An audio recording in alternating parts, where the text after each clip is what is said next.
So we really were thinking of another question that we wanted to ask the audience to wrestle with a little bit as we're thinking about binary and how it relates specifically to gates and our logic gates. When we think about this, the question that Taylor and I came up with was what ways could identifying types of gates in our lives and the lives around us help us live a more balanced life? One of the things that's really interesting about this is as I've worked with gates and as Taylor has introduced gates into my own life, of this understanding of what an and gate is. Two things have to come into it. And with the or gate, where only one thing has to happen, it's really helped me do some self reflecting, but it's also helped me just kind of look at the people around me. And so, what we'd like you guys to do is to respond to this, maybe wrestle with this a little bit and give us some feedback of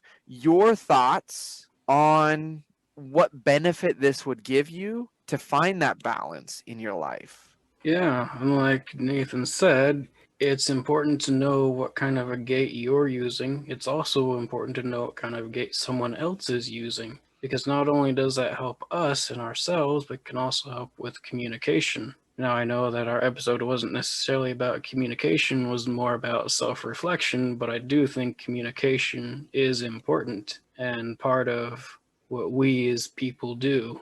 And I do think that if we know what gate we're using and what gate somebody else is using, we can better either reinforce or check our gates to make sure they're the right ones. I think that's really interesting because when we interact with one another, a lot of times we come with certain and gates. This is my area of expertise in the sense of being a special ed teacher. I see too far, too often, people placing judgment and having an and gate for special needs students. As an educator, one of the challenges that we're faced with is this thing that we call opportunity to struggle. And when students aren't given the chance to wrestle with certain things, they'll never grow. And when we put this and gate here, they have a special need and their grades are low, therefore they can't do it, or whatever that and gate. There's so many that we have in this one small area. When we have those and gates, we prevent somebody from growing,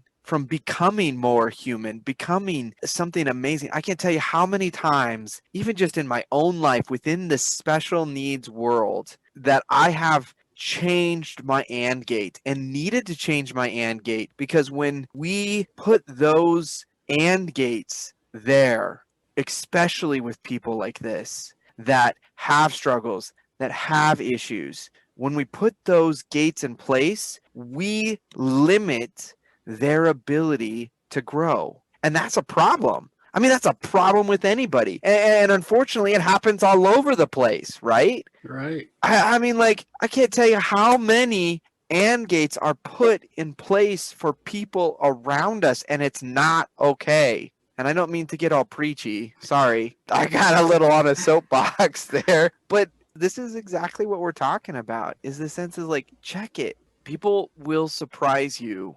especially when you allow them to. When you give people the space to be, dude, they'll blow your mind away. I just see that all over the place in the special needs world. And even just in the math, because, just applying that to math, so many people come in with this mentality: I can't do this. I just have proven time and time again, I just don't understand this. And that is reinforced from somewhere. Somebody, somewhere, somehow reinforced this idea that you just can't do this. And that's a and gate that is, I can't solve this answer, and it's math, therefore I can't do math. What? In what world is that a thought? I mean, obviously in American world, I think a lot of people really struggle with that. I don't know. In your industry, Taylor, in what you're seeing, is there any and gates that you're facing or gates that you faced? I got really on a soapbox there because that's the world I live in. That's all right. I agree with you. I think anytime you put up an AND gate, not only can you potentially damage yourself, you can damage that person as well, because it does limit growth. But to get to your question, in my line of work, programming, you wouldn't believe some of the AND gates I've seen just amongst programmers. Like what? I mean, like, It's generally speaking. specific. You have to program things specific ways. Now, don't get me wrong, it's very appropriate for a corporation or a company, organization, or group of people, what have you, that are programming to say, this is our set standard, this is how we program, so everything is uniform, it's easy to understand, anybody else can just jump in and go right to it.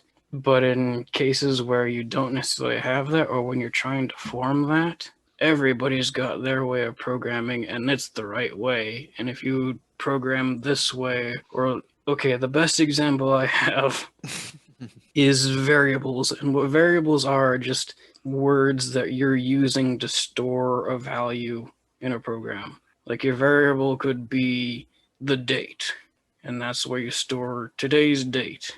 Well, in that variable, there are so many different schools of thought of how you write the word date. For example, do you capitalize the word date? Do you not capitalize the word date? Do you use camel case, which is you capitalize every other word in that variable? And what if there's two words in this, such as today's date?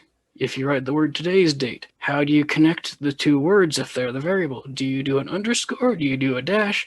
Do you just write them as one word? Do you just capitalize the first letters of each separate word and put them together as one word? Wow. And everybody has their own way of doing it, and they say, this is how we program, this is how I program, and every other way is wrong. Honestly, the computer doesn't care how you do it as long as there's a variable there. It's more of how we like to do things type of a thing, and consistency. That's big. I think in math that applies too. One of the things that's really starting to catch a lot of ground is that I'm seeing as a math teacher is this idea of there is not one way to find the right answer. And unfortunately, we in America have said this is the only way. Like, for instance, just the simple thought of division, it's that line that goes across and we have to do that long division pattern. Well, in Egypt, they use ratio tables. And in other places, they use different forms of finding division that honestly, as you think about longer and later on mathematics, it makes way more sense and transitions a lot better into those concepts than just take the line and does this number go into that? And for students, that's confusing. And even just the thought process of what you were saying is in math, the beauty that people have to come to an answer, how they see it, and that path to get to the answer may not be the way that you saw it, but they got there. And that's okay. But unfortunately, we've put an AND gate there. No, this is the only way. It looks like this, and it has this answer. You got it right. You went a different path, but you got the right answer. What? You stunt creativity there. That's how you say, sorry, whatever you did over here, I don't understand, and it's doesn't make sense, and it's wrong. Nope, you're a failure. That's not right. Well, and that's the thing in my industry, the end user or the person who's using the program doesn't care how it was made. They don't care what variables you use. All they care is this program usable? And if that's not met, then you could have the prettiest looking code. Everybody has all the same variable names, the way they name it. But the end user's not going to care. The computer's not going to care. Right. Well, and I think that's another AND gate. Does your code look pretty? And is it functional? If those two are required, that makes a good program. Well, wait a second. That you just said it. End users don't care about it. I think the or in that one would be maybe that's a not gate, not and. Now I know we're probably gonna get a few comments about this, but just to clarify, What I'm talking about is I'm not saying it's bad to have a set standard. It's really good to have a set standard so every programmer's on the right path Hmm. and does things consistently, so it is easier to put things in. And yes, there are multiple ways in programming to do the same things, and there are some really good ways of doing it and really bad ways of doing it. And bad ways of doing it can be inefficient and slow down the end product. So there are good ways of doing it. There's usually more than one good way of doing it, and the style you choose to name your variables in the end doesn't really matter as long as you pick a style and go with it and the program works. So, yes, there are good and bad ways of doing things, and there is value to picking a standard and going with it. What I'm arguing about or complaining about is how everybody has set ways of when they come in or when we're trying to set the standard of, well, this is how it has to be done because this is how I learned it and this is the best way of doing it because of X and X and X. And it's like, and then someone else comes in, well, this is the way to do it because this is how and it always comes back to it's just the way either they were taught or what they're used to, not necessarily practical, but Hmm. Well, and I it think is what it that's, is. but I think that's a great and gate to say.